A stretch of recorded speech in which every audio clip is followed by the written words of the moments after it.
Hello, welcome to week 3 of American Politics and Government. Today we're going to be moving from the more conceptual and analytical to thinking a little bit about history. And in particular, today we're going to be focusing on what we might call the prehistory of of American politics, or what I'm calling before the beginning, thinking about the antecedents to the American Revolution and the writing of the Constitution, to kind of contextualize American politics within the kind of longer histories of slavery and settler colonialism, to think a little bit about how these systems and histories intersect. So we're going to thinking about the history of thinking a little bit about the history of settler colonialism and slavery in the United States and the Americas more broadly, and we're going to do a lot of this in discussion section about this relationship between settler colonialism, the slave trade, and politics in the United States.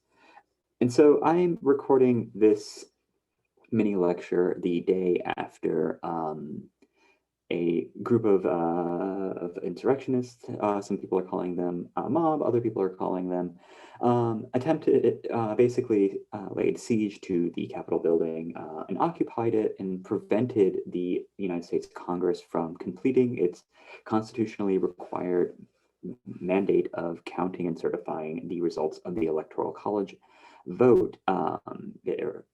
Violence broke out. At least one person had died as a result of conflict with law enforcement in these groups, and they held parts of the Capitol, including getting access to the chambers of the House and Senate for several hours yesterday. And so one thing that was striking that I've been thinking about as I was preparing this mini lecture was President-elect Joe Biden said, and I have the quote here, that let me be very clear, the scenes of chaos at the Capitol do not reflect the true America. This is not who we are. We are seeing a small number of extremists dedicated to lawlessness. This is not dissent. This is not disorder. It is chaos. It borders on sedition, and it must end now. And what I'm trying to do with this mini lecture is to kind of interrogate this assumption that, we as American, you've heard this, all the senators and Congress people that came out condemning the violence were like, we settle our disputes through democratic deliberation and debate. But I think that this appears, and or at least that's the kind of central argument of this mini lecture, and you are welcome to disagree, and hopefully we'll have a robust discussion about this. If we kind of think about the broader history of the United States and contextualize the kind of Republican foundations within these broader histories of dispossession and violence, that this doesn't look as much of an aberration. So the first thing to begin with is kind of disabusing ourselves of the kind of mythology that we kind of, many of us probably think about, that the Americas are relatively empty. Yes, there were Native Americans. Yes, there were indigenous peoples here, but they were nomadic tribes of hunter-gatherers. There wasn't real settlements in the Americas, or at least in North America. And this is just simply not true, as this map kind of shows, that there were large numbers of tribal nations throughout the North American continent, where what will now would become the United States and Canada. And as Charles Mann, in a piece that was written for The Atlantic a few years ago that eventually became a book called 1491, he writes that, like people everywhere, Indians survived by cleverly exploiting their environment. Europeans tended to manage their land by breaking it into fragments, or farmers and herders. Indians often worked on such grand scale that the scope of their ambition can be hard to grasp. They created small plots, as Europeans did, but they also reshaped entire landscapes for their purposes. A principal tool was fire, used to keep down underbrush and create open, grassy conditions favorable for game.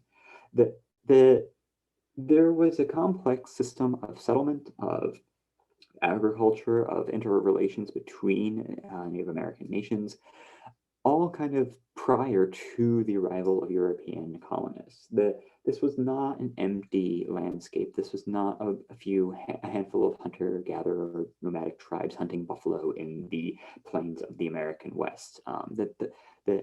What we actually had a robust and complex and interconnected group of civilizations prior to European colonialism. And so it's important for us to think about the foundation of the United States in this broader context of what scholars now call settler colonialism. And this is a distinct form or structure of colonialism that it's not based on kind of extracting resources for the metropole. We can think of the colony of Saint-Domingue, what eventually would become Haiti. The goal wasn't to populate the island with a bunch of French people, but to extract sugar cane resources and wealth back to France. And so settler colonialism is instead, and I've placed this article on Moodle, a specific mode of domination where a community of exogenous settlers permanently displace to a new locale, eliminate or displace the indigenous populations and sovereignties, and constitute an autonomous political body. But the purpose is not to kind of extract wealth and resources to be shipped back to the homeland, right, the motherland, right? But it's to establish an autonomous political community and settlement that requires the elimination, assimilation, or a removal of the indigenous population. So we can think like the United States, Canada, Latin America, New Zealand, and Australia versus Haiti, much of sub-Saharan Africa, and even India. That the goal was not, that the goal here was a fundamentally different form of colonialism. As Patrick Wolf, quoted in one of your readings for today, defines it, that settler colonies are premised on the elimination of native societies. The split tending reflects a permanent feature of settler colonization. The colonizer comes to stay. Invasion is a structure, not an event, right? That the colonization is not a historical event, but is, in this idea, a way, is premised on the erasure and elimination of a society that came before it. So we can think of the United States in these terms fairly easily. As you're reading, suggests, right, that the establishment of European settlements in the North American and Latin America fundamentally transformed life for the indigenous populations of North America. That some were eliminated and destroyed, others were dispersed, others were forcibly removed from their homelands to other areas, others voluntarily migrated. But in all cases, right, you have the removal of the original inhabitants of the land, the forceful dispossession of that land, and the replacement of the original inhabitants with European settlers. And so this came at a tremendous human cost. There are some estimates that the Western Hemisphere held 90 to over 100 million people prior to European settlement, which would have been more people than in Europe. And millions of these people were killed through warfare, disease, forced relocation, agricultural changes. And so it's not hyperbole to describe this as a form of ethnic cleansing or a form of genocide, right? That this was the intentional erasure and destruction of a people to replace them with another people. And another starting point for American political history, as the Hannah Nicole Jones in one of your other readings for today suggests, is not 1491, but 1619. Thinking about that, this was the date that the first enslaved Africans were brought to North America, to the English colonies. This would then lead to over 400,000 enslaved Africans would be sold into America. Their children and descendants would remain as slaves.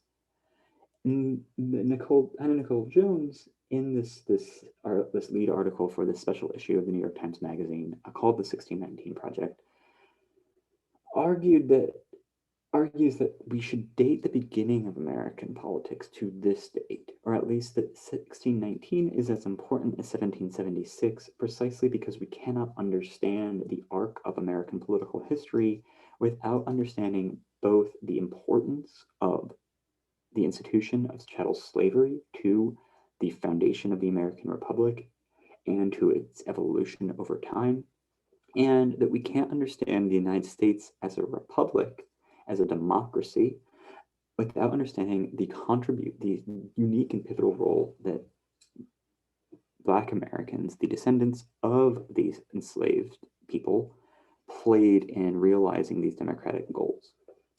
As she writes on page 4, the United States is a nation founded on both an ideal and a lie. Our Declaration of Independence, approved on July 4th, 1776, proclaims that all men are created equal and endowed by their Creator with certain unalienable rights. But the white men who drafted these words did not believe this to be true for the hundreds of thousands of Black people in their midst. Life, liberty, and the pursuit of happiness did not apply fully to 1/5 of the country. Yet, despite being violently denied the freedom and justice promised to all, Black Americans believe fervently in the American creed. Through centuries of Black resistance and protest, we have helped the country live up to its founding ideals, and not only for ourselves, Black rights struggles pave the way for every other rights struggle, including women and gay rights, immigration, and disability rights. That the project to kind of call the United States to account for the failure of it to meet its own Republican ideals that of equality, of popular sovereignty, of representative democratic government, that project was impossible without the movement of abolitionists fighting against slavery, political actors in the Reconstruction, civil rights activists, the movement to fully enfranchise and integrate African Americans into the American political project is what made America a democracy, is her argument here. And so what I'm interested in kind of posing some provocations for our discussion section this week is like, when should we date the beginning of American politics? Like, this isn't a history class. Our goal is not to kind of settle all these historical debates, but thinking about, if we kind of situate what happens to the way we think about politics when we think about American politics as beginning with 1776 and the Declaration of Independence, or maybe a few years earlier, or if we think about American politics kind of within these longer histories of the American slave trade, of settler colonialism.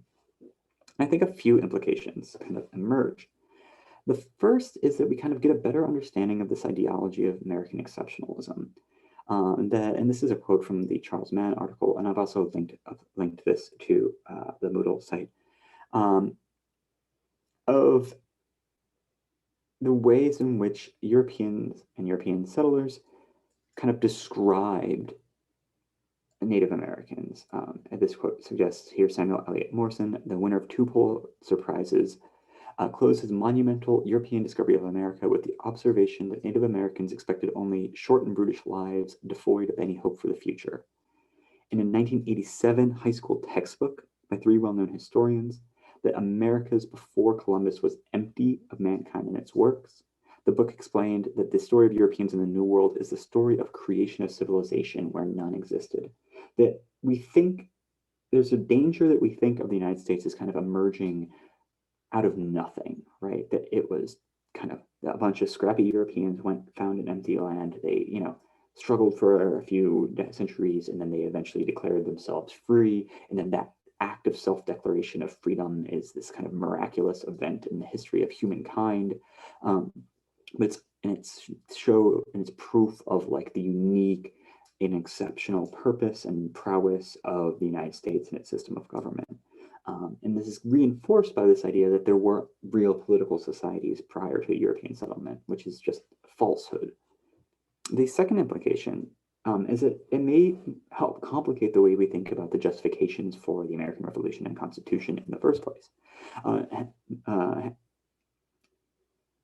Nikole Hammond-Jones suggests here that one of the reasons that the colonists declared independence from Britain was to secure the slavery, that Britain was trying to abolish the slave trade, which would have just upended the economies of these colonies, and that is one, and the fact that the slave trade is both constitutionally protected for a time period in the Constitution, and slavery is legally enforceable in the Constitution, kind of suggests evidence for this. Now, this claim has been debated by historians back and forth since the 1619 Project was published, and I'm not going to settle that debate here, but it's at least kind of something to add a little bit of nuance to what were the motivations of the Declaration of Independence, writers of the Declaration of Independence. Similarly, in an article that I've also linked on to the Moodle page, a historian suggests, Osler here suggests that one way that we could think about the revolution was to secure the ability for European colonists to expand into what was protected as native lands, that the 1763 Royal Proclamation restricted Western settlement, limiting the expansion of European settlement west into the interior of the continent. And it leads to the conclusion by several historians that a central purpose of the founding of the United States was to secure the freedom to convert Indian lands into private property, a process that meant, to use settler colonialism's terminology, the elimination of indigenous people. Right, that we can think of the entire project of the United States and its historical foundation, not necessarily based on abstract ideals of liberty and self-government, but as kind of a self-interested project to maintain a slave-based economy, to expand into and take possession of indigenous lands, right? And this changes the way that we think about the kind of nobility of the foundation of the American Republic. And most fundamentally, it kind of emphasizes how hollow the kind of Republican ideas in the nation are. As Nikole Hannah-Jones writes in the 1619 Project, that to answer the question of how they could prize liberty abroad while simultaneously denying liberty to an entire race back home, white Americans resorted to the same racist ideology that Jefferson and the framers had used of the nation's founding. This ideology, that Black people belonged to an inferior subhuman race, did not simply disappear when slavery ended. If the formerly enslaved and the descendants became educated, if we thrived in jobs white people did, if we excelled in the sciences and arts, then the entire justification for how this nation allowed slavery would collapse. Free Black people posed a danger to this country's idea of itself as exceptional. We held up to the mirror in which the nation preferred not to peer. So the inhumanity visited on Black people by every generation of white America justified the inhumanity of the past.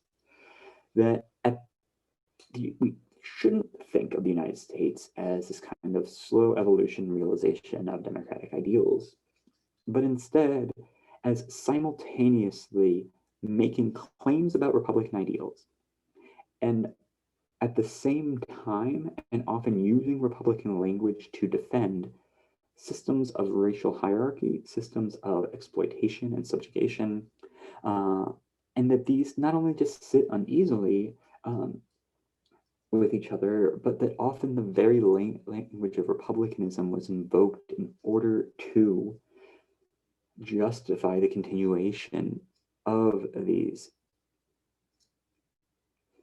systems of power and oppression. The Declaration of Independence specifically compares the state of the colonists to slaves, that they are enslaved by the king, right? That they knew that slavery was wrong, but they desired that it was a question of securing the power for certain people and using the claim of Republican ideals to secure that power and privilege for some people while denying that power to others. So when kind of bring things back to the present, lots of people yesterday, January 6th, 2021, talked about how this is not who we are, right? And this is from an interview by the Harvard historian and New Yorker writer Jill Lepore, that what happened in the storming of the Capitol was off the grid of the trajectory of American history, that these are where the lessons are to be found in other countries, right? Failed states in African countries. Literally, members of Congress are saying this is something you see in Africa and the Middle East, not in the United States. This is where, not in the pages of American history, that this is an unprecedented aberration, that this is something that has never happened before. And I guess my question for you all is is that true? What if we think about this is not an aberration in a tradition based on Republican ideals of liberty, equality, and self-government, but the continuation of a national ideology that invokes Republican ideals of liberty, equality, and self-government in order to preserve power and privilege and material gain for some, while subordinating and oppressing and exploiting others. So what if we think of the United States not as necessarily a democracy or a republic, but as what the late political theorist Joel Olson calls white democracy? And in that book, he writes, The Abolition of White Democracy, he writes, the democratic problem of the white citizen is that the tension between the desire for equality and the desire to maintain one's racial standing results in a narrow political imagination that constrains the way that white citizens understand citizenship as status rather than participation, freedom as negative liberty, and equality as opportunity rather than social equality. The white imagination exhibits little incentive to expand participation in public affairs because it construes citizenship as an identity to possess rather than power to employ. That when we think of American politics as this project that begins in 1776, that we have a limited understanding of what this politics is. And we kind of blind ourselves to the ways in which the very same desire for equality has always sat with a desire to maintain power and inequality. And especially if we think about the fact that this occupation of the Capitol building happened the day after the first Black senator from Georgia was elected, this isn't so much an aberration, but a continuation of a logic that wants to restrict republicanism, restrict equality and liberty and popular sovereignty to a subset of the population of white men of European descent. Or as Jamel Bouie in his own contribution to the 1619 Project writes, there is a homegrown ideology of reaction in the United States, inextricably tied to our system of slavery. And while the racial covenant of that ideology has attenuated over time, the basic framework remains. Fear of rival political majorities, demographic replacement, the government that threatens privilege and hierarchy. The larger implication is clear enough. A majority made up of liberals and people of color isn't a real majority. And the solution is clear too. To write those people out of the polity, to use every available tool to weaken their influence on American politics. And so we'll stop here with this kind of idea that when we're thinking about the 5 principles of political analysis, the 5th one that I put out there is history. And so but I want us to think about in our discussion sections, both the ways in which history shapes politics, right? That historical events shape the distribution of power, they shape our conceptions of self-interest, that our institutions are indebted to history, but also the way that politics shapes history, that the way that we understand our history is itself political and shaped by political forces and agendas and ideologies, that there isn't just this like neutral history book. And this kind of simultaneous movement back and forth between politics and history is important. And it's kind of like what we need to really be attuned to understand a lot of what's going on today. So next lecture for this week, we're going to be continuing our discussion of history, looking more around the immediate moments of the foundation of the United States with the Declaration of Independence, the American Revolution, the writing and adoption of the Constitution. So that's it for this lecture. I will see you for the next lecture to kind of continue this discussion of history. That's it, and take care.